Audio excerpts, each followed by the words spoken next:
आखिर जिसका डर था वही हुआ। रूस और यूक्रेन के बीच छिड़ी जंग का खामियाजा एक भारतीय स्टूडेंट को भी उठाना पड़ा है। खार्किव में पढ़ाई कर रहे 21 साल के एक भारतीय स्टूडेंट की मौत हो गई है। जिस छात्र की मौत हुई है उसका नाम नवीन बताया जा रहा है और वो कर्नाटक का चलागिरी का रहने वाला है। नवीन की मौत की पुष्टि खुद भारतीय विदेश मंत्रालय ने की है। भारत सरकार ऑपरेशन गंगा चलाकर यूक्रेन में भारतीयों को निकालने के लिए ये बड़ा ऑपरेशन चला रही है। हजारों की संख्या में अब भी भारतीय यूक्रेन में फंसे हुए हैं। इस बीच ये दुखद खबर सामने आई।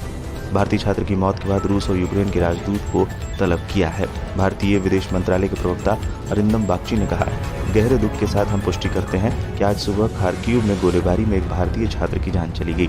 मंत्रालय उनके परिवार के संपर्क में है। हम परिवार के प्रति अपनी गहरी संवेदना व्यक्त करते हैं। विदेश मंत्रालय ने एक बार फिर स्टूडेंट से खार्किव और कीव से निकलने की अपील की है। भारतीय स्टूडेंट नवीन की मौत के बाद विदेश मंत्रालय गंभीर हो गया है। विदेश मंत्रालय ने कहा कि खार्किव में बिगड़ते हालात गंभीर चिंता का विषय है। हमारी सर्वोच्च प्राथमिकता खार्किव में मौजूद भारतीय नागरिकों की सुरक्षा है। हमने पहले ही रूसी और यूक्रेनी दूतावासों के साथ मिलकर भारतीय स्टूडेंट्स को बाहर निकालने के लिए जरूरी कदम उठाए हैं। सीसीटीवी तस्वीरों में अटैक की तस्वीरें कैद हुई हैं। रूस और यूक्रेन के बीच छिड़ी जंग का सीधा असर भारत पर भी दिखने लगा है। नवीन के दोस्तों का कहना है ये घटना तब हुई जब वो ट्रेन पकड़ने के लिए रेलवे स्टेशन जा रहा था ताकि वो पश्चिमी सीमा पर पहुंच सके। अब तक इस बात की पुष्टि नहीं हुई है कि किसकी ओर से किए गए हमले में नवीन की मौत हुई। भारतीय छात्रों की ओर से दूतावास से मदद की गुहार लगाई गई है।